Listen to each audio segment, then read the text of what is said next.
Hey, what's up? Welcome back to Babbling Moon. Zoom. Babbling Zoom. One day I'll explain. I don't know if I explained that, but I'll explain some other time. So uh there's this moment in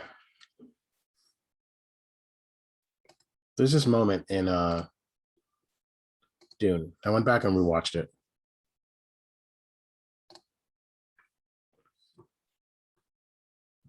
So I ended up rewatching Dune, and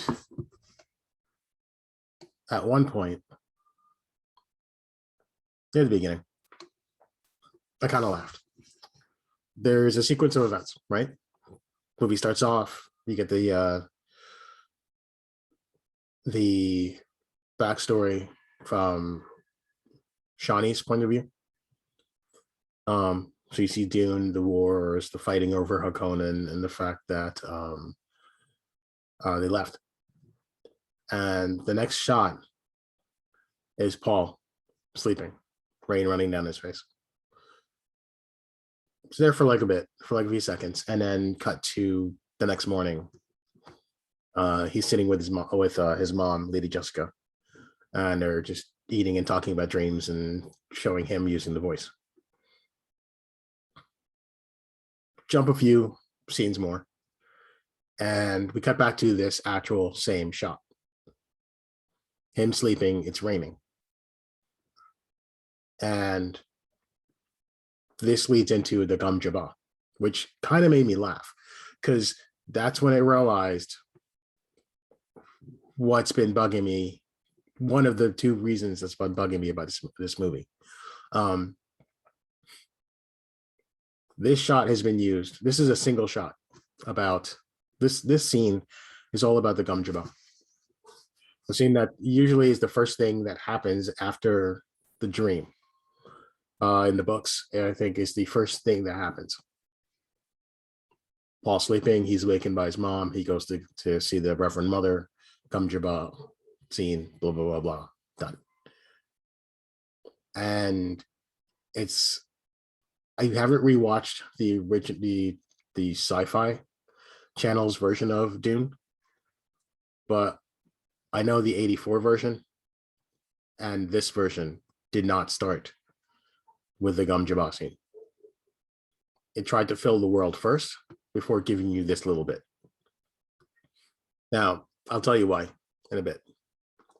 But in seeing this, I started noticing more and more where scenes were chopped up for quick little bite-sized moments.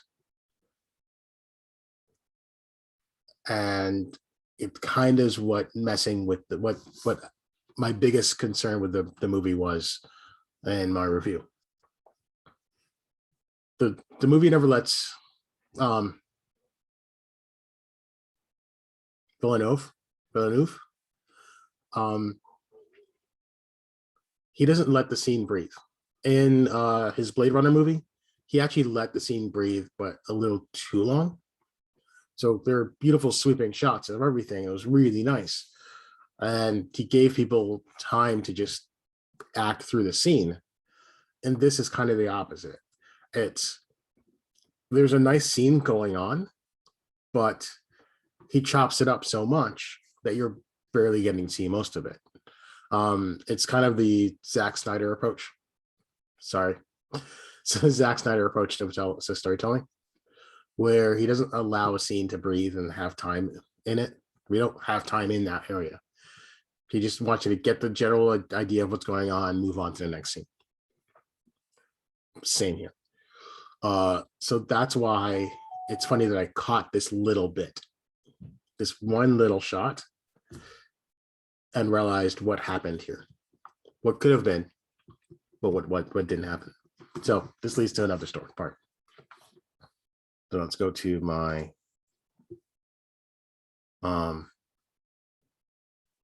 3-act story. Yeah, we get to use this again. Yay. So second rewatch of Dune. And one of the few things that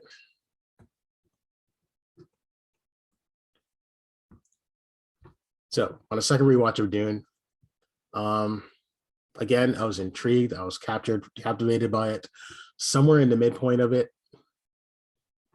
first quarter of it, not midpoint, first quarter of it, I realized I should double back and go through my story beats, my 3 act story beats to understand what's going on, right? And understand what is off about this movie. Because everyone knows there's something off about the ending. There's something wrong about it.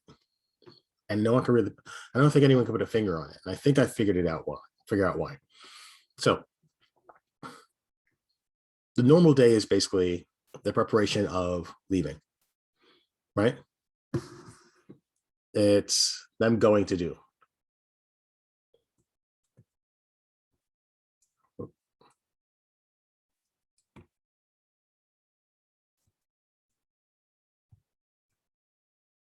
Oh wait, they don't go to Dune.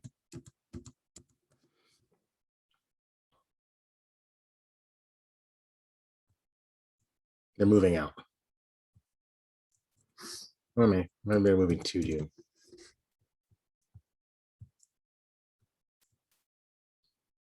Or Arrakis. I'm not going to try and spell these things. Are you kidding? No, I don't have it in my head. So the normal day is them setting up, getting ready to leave. But the true problem actually happens in the Gum Jabbar moment, right? The 30-minute mark of this movie happens just after the Gum Jabbar. He's done the test. They say bye to the Reverend Mother. And as they leave, the Reverend Mother tells them that she set something up on Arrakis. You'll be good.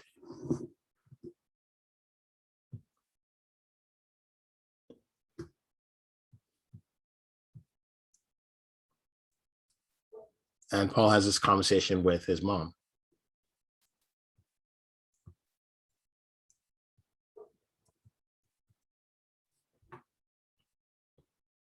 Is Paul the one they've been waiting for?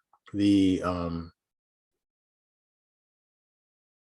what is the name of it again? I totally forgot the name.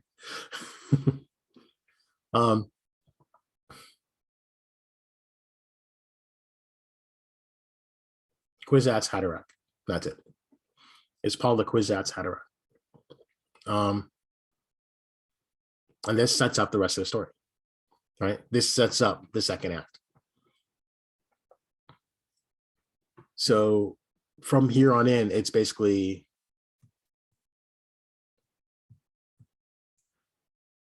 they move to Dune. I'm going to try and remember all this. They move to Dune,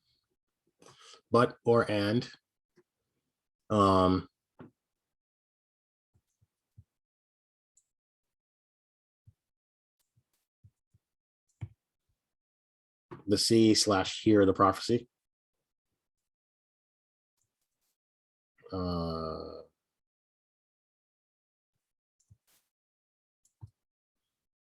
So they hear that it's already set up. I'm trying to remember all of it now.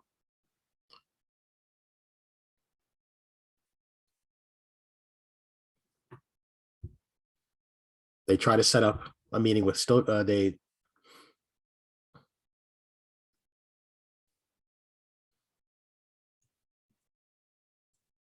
they see the problems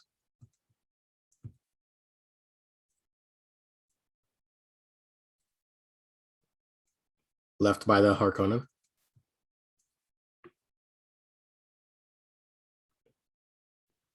But at least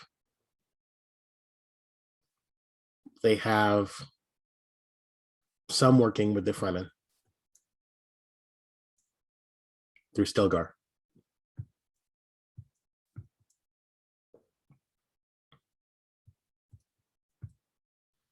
So they're setting something up.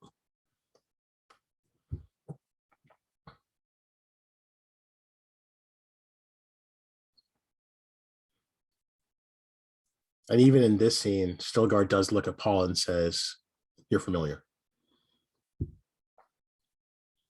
And then we end that the last part is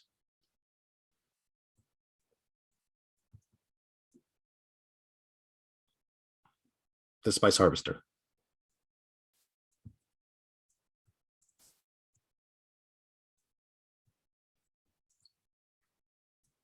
Visor.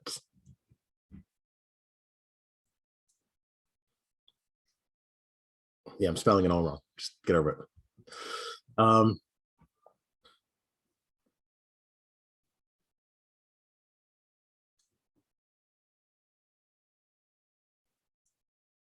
and then Paul sees has visions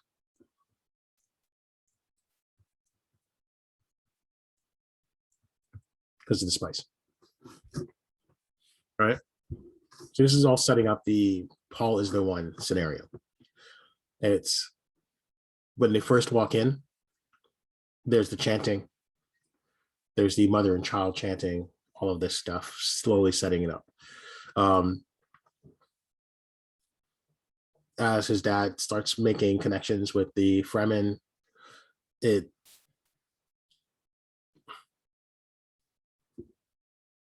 it brings them closer to the bond. The bond is getting closer to Paul working with the Fremen and everything. I can't remember which scene was it.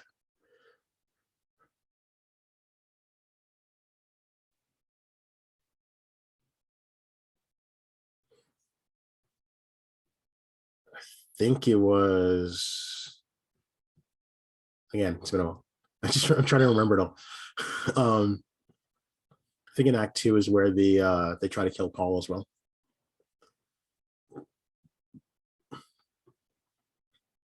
So everything's kind of pushing in Paul's favor, which is again one of my gripes. It's not a bad gripe. It's a different way of seeing the story. I'll get back to that later. Uh, so in Act Three ends with uh,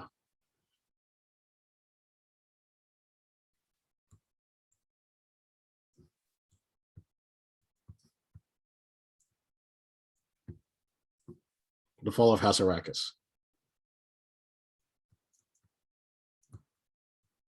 Is it 2 hours? Something like that. All right. That is a very contained story, right? I mean, if I had to say anything, this moment in the story ends when Paul and his mom are outside.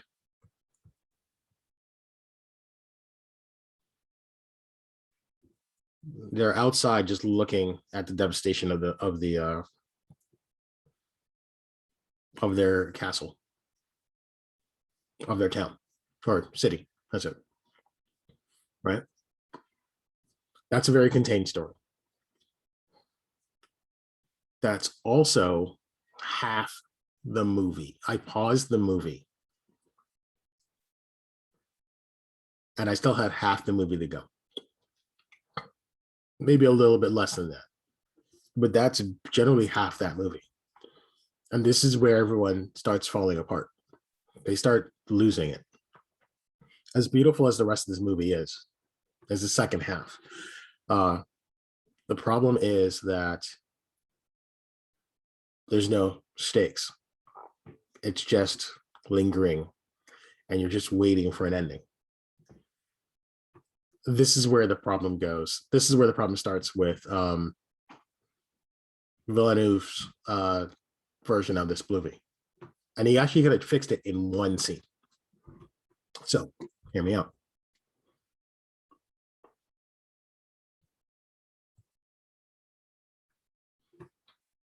What if you took Dune? Let me try and do something real quick.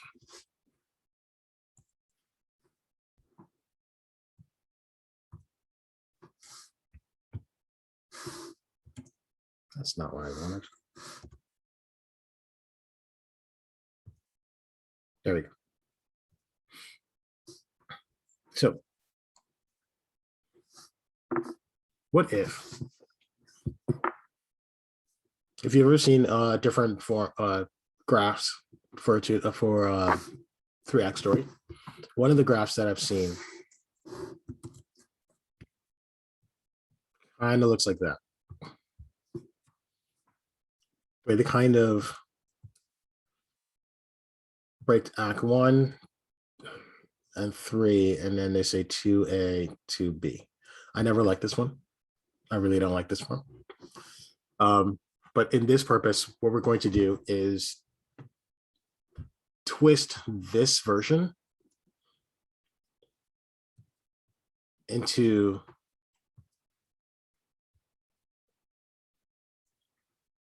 two 3-act structures. In other words, what if you treated it more like a binge session, right? Without you realizing you're binging, right? So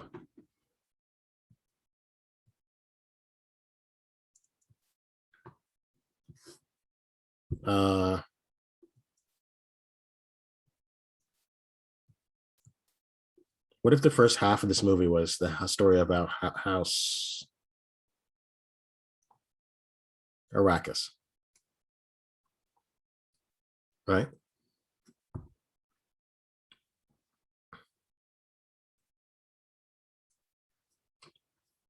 And then the second half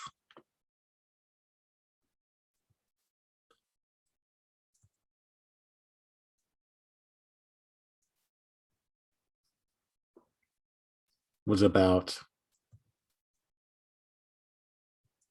the ring of Arrakis.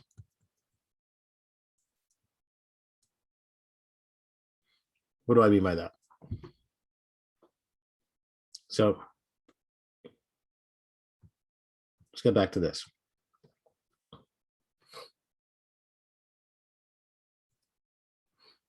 Oh, not that one. This one. Oh. I need a new one. There we go. All right. So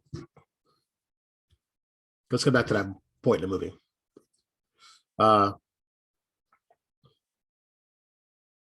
Baron has taken over the city. He's set up.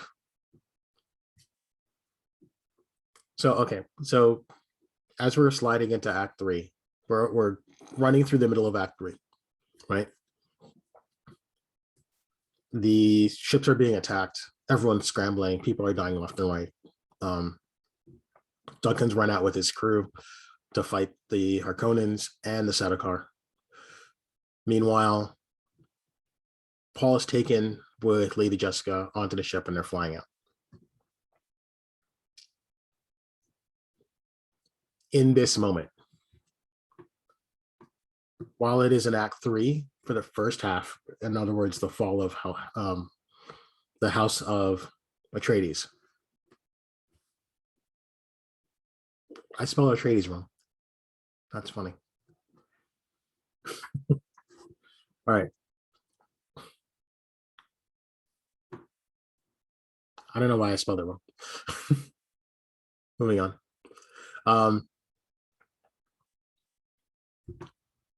For the first half, it's the third act of the story. It's slowly winding down. But in the middle of it, we're going to twist it into a first act, the second half of this movie, in one simple move. Right? Now, as it winds down as a third act, it starts up as an Act 1 for the second part of this movie. So a normal day is the attack.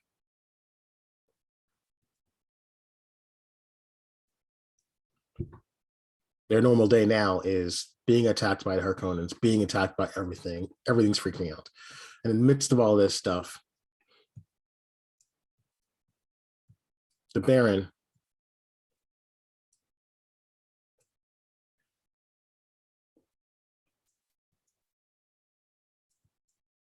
I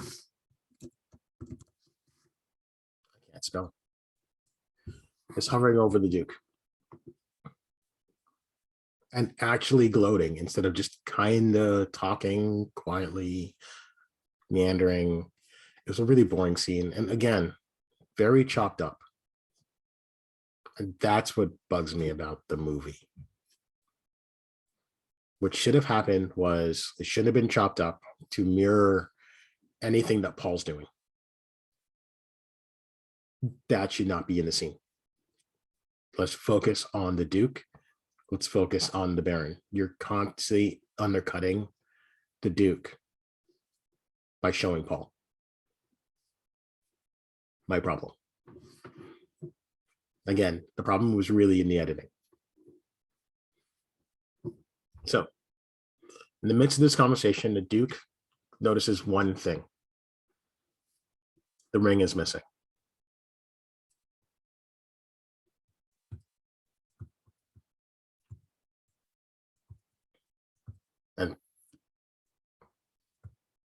And that, in that one moment, is what the 84 version actually harped on and helped propel the rest of the story. In the midst of gloating over the Duke, he notices the ring is gone and turns to Piter. Where's the ring? I need the ring. And he's like, this is what basically line, just steal the lines from the 84 movie. And this is the moment where you actually introduce your second part. Here's your act. Here's your act one. After gloating, he notices the ring's gone. He turns to Piter. Where's the ring? It's like, I don't know. This is how they came. This is how they were. They looked at a dead what's his name? The doctor. They looked at him, realized they shouldn't have killed him so fast. The Duke pulls him, tries to get him closer, bites his tooth, dispels the gas. Done. Actually, before, like, yeah, so that's done. Right? Don't even wait to move beyond this point. You close the door, you freak out. Actually, no, you don't even have to. You could probably even do that. Like, yeah, you could probably close the door and then it stops. And again, cut to Paul.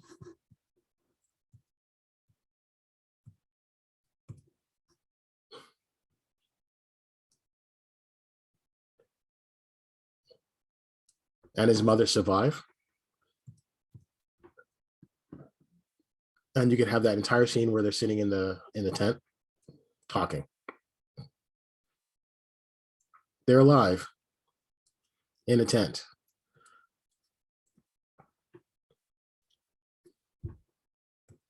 But this is the moment where Paul flips out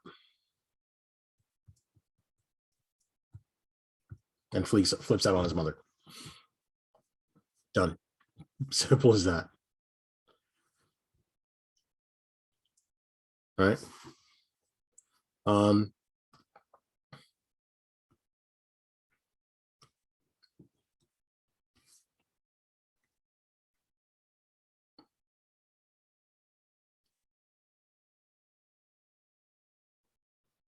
I'm thinking. Yeah.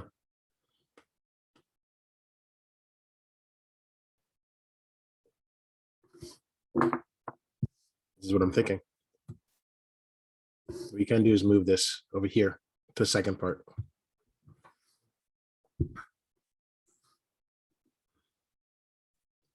What would be smarter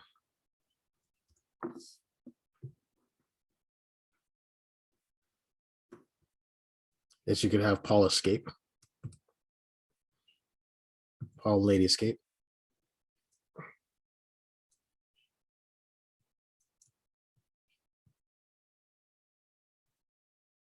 I can't spell, you tell. um,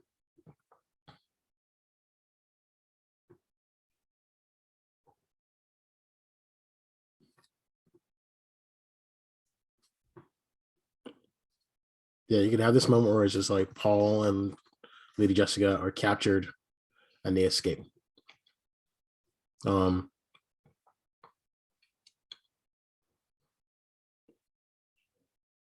and this is where they could see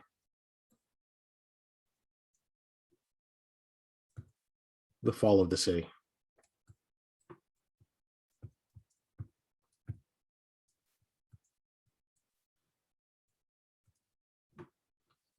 Once you've done this scene, this moment, throw in the Baron. They walk into the room. They find the Baron up on the ceiling and immediately cut to him in the bath. He's in the bath, cleansing from the poison. His nephew comes in, complains about it. And as the Baron comes up, he just says, "Fine their bodies, find the ring." Now, I know that scene happens later, but just rewrite it to make it an immediate, constantly harping on it, immediate, over and over and over again. Or what you can do, very simply, is as they walk into the room to get the Baron up on the ceiling,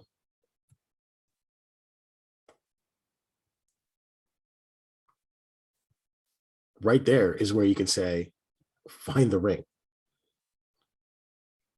In other words, you could keep the other footage intact and then just use this one little scene, add a little bit of "find the ring now," which now brings agency to Paul and Lady when they're actually out in the desert. Done.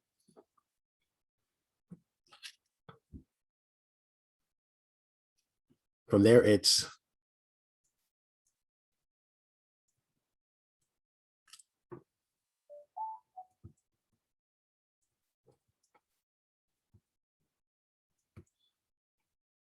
Duncan finds them, go to Liet. They start talking about they start talking about what Paul's options are. He brings up the Empress, the Emperor's daughter. That's good. He knows what he's planning to do, and again, you see him put the ring on, reinforcing he is now the Duke. Right? That symbol still has power. That house has weight.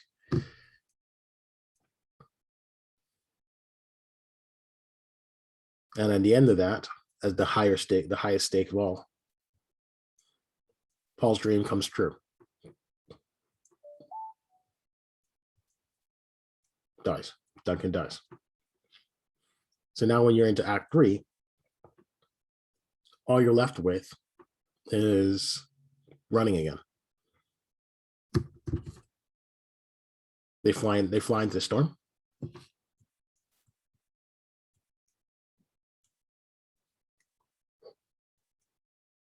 The Baron is told that they're lost in the storm and they can survive.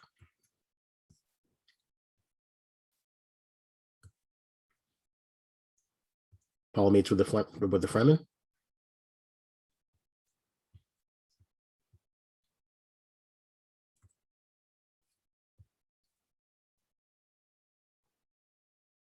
And a sandworm thing. Well, that's all kind of one scene. And what should have happened to actually end the story,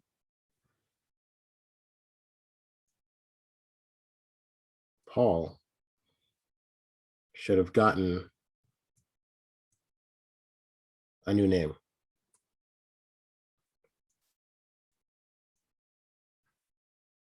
That is an ending. So now you're dealing with two parts of a longer story. The first part,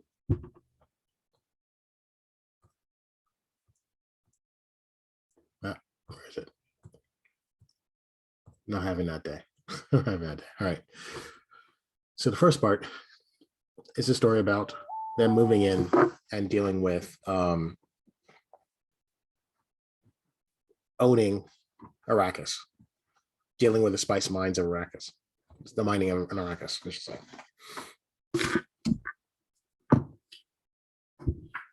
That falls apart, and the house is broken,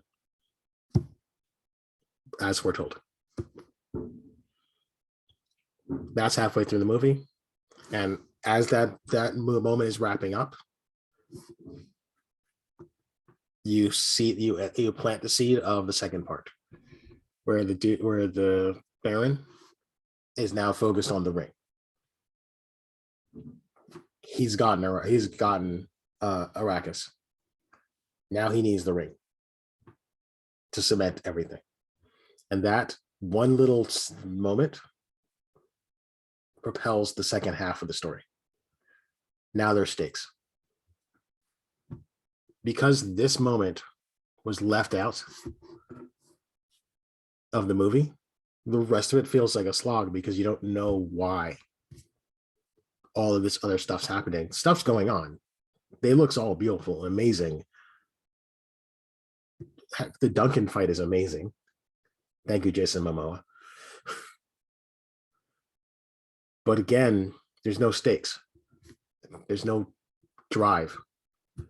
There's no problem that propels the rest of the movie. So you're just waiting for an ending. And that's what happens for the next hour. You're waiting for an ending. And that's not what you should be feeling. You should be given a clear goal, the ring. And now everything from there on in justifies why everyone's still hunting them down. That's it. One line. Well, one line and a new ending.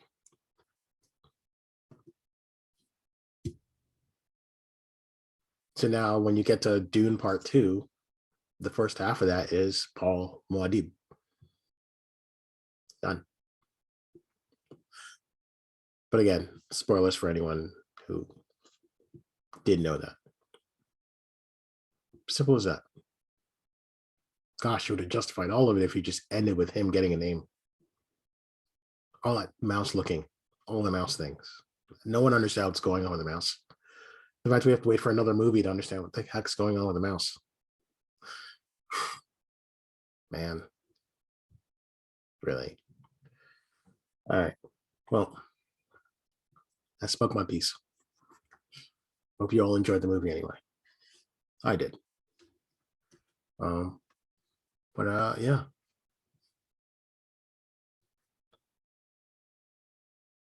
Thank you for listening, and see what else I'm gonna randomly add to this channel. See you.